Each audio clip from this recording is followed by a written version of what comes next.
Hello, aujourd'hui on va tester le jeu Astérix, les défis. C'est un jeu qui m'a été envoyé par Topi Games.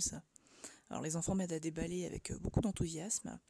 On a donc bien sûr un petit fascicule qui va nous donner les règles du jeu. Et voilà, quelque chose que je trouve très très bien dans ce jeu, c'est ce petit récapitulatif des temps et des difficultés de chaque jeu, puisqu'on a 6 défis à l'intérieur.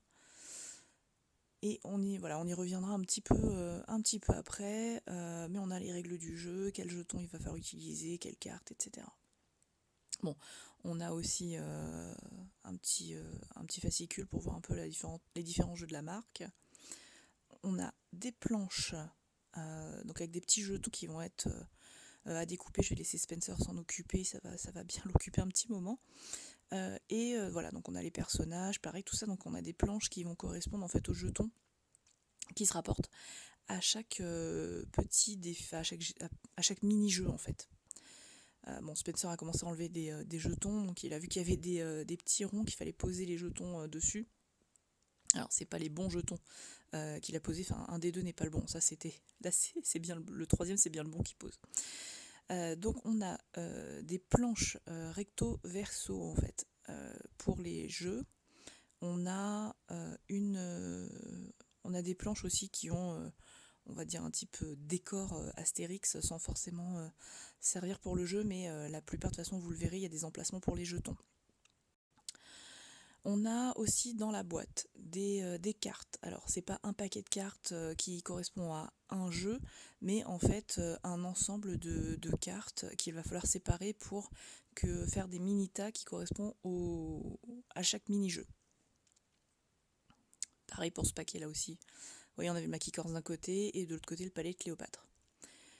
Ça c'est des petits stands pour poser les petits personnages. On a un sachet et un dé. Alors, on va reprendre ensemble le petit fascicule. Je vous ai dit qu'on allait revenir sur ce fascicule. Donc, on va avoir une petite indication sur à quoi correspond ce jeu.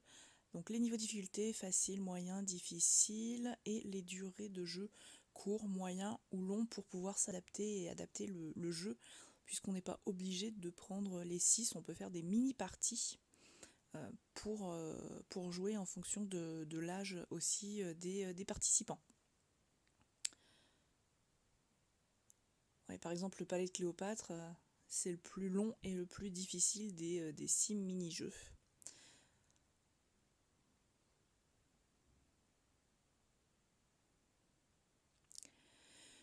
On a donc les règles avec le titre du défi, le but du jeu, les cartes à utiliser, comment se déroule la mise en place et le tour du jeu et le plateau, ainsi que les cartes et les jetons qui sont associés au défi.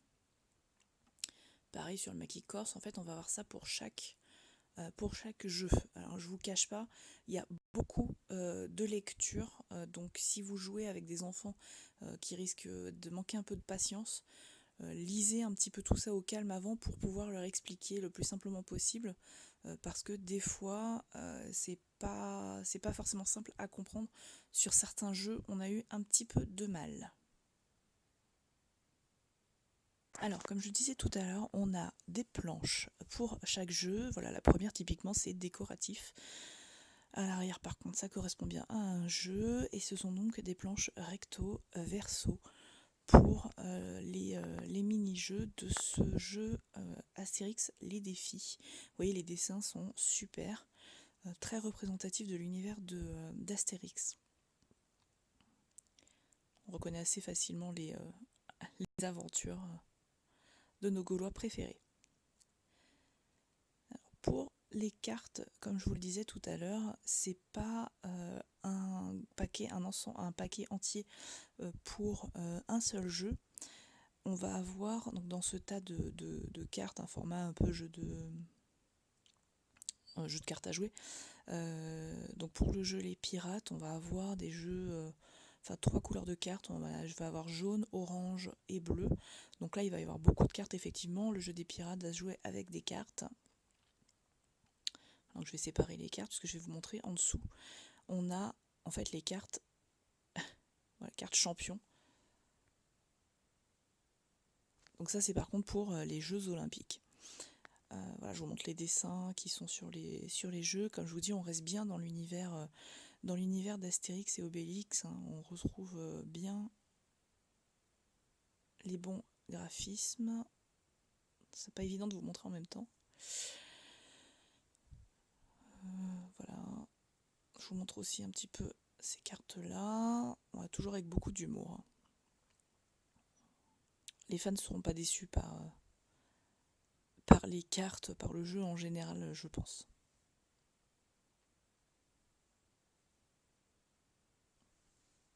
Voilà l'ensemble des jetons. Alors ça c'est ma grosse bête noire sur ce jeu.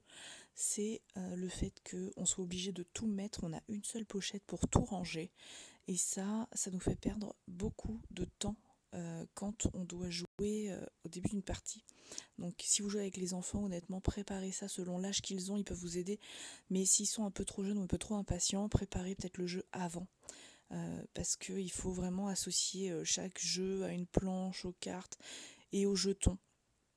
Voilà, donc nous typiquement on a voulu jouer au maquis corse, on a pris ces petits jetons avec les points d'interrogation à l'arrière. On avait voilà, le petit sanglier, donc on a sorti les cartes qui allaient bien avec. Vous voyez, on a le petit sanglier, donc on va venir le mettre à côté quand on l'aura retrouvé. Voilà, donc on sait, bon, après les cartes sont assez claires, on a un côté expert, un côté apprenti. Ce jeu-là est le plus simple à mon avis pour débuter, c'est pas mal du tout. Donc on a beaucoup de jetons. Si je garde l'exemple du maquis corse, on va venir placer les jetons à l'envers et on va venir les retourner un peu comme sur un système de memory pour retrouver ce qu'on a sur la carte. Et c'est le premier qui remplit la carte qui a gagné la partie. Voilà pour le jeu Astérix Les Défis, qui est donc un ensemble de 6 mini-jeux à jouer à partir de 7 ans, entre 2 et 6 joueurs, pour une durée de jeu entre 15 et 30 minutes, donc ni trop long ni trop court. Parfait pour des jeux en famille, si on est fan d'Astérix, c'est top.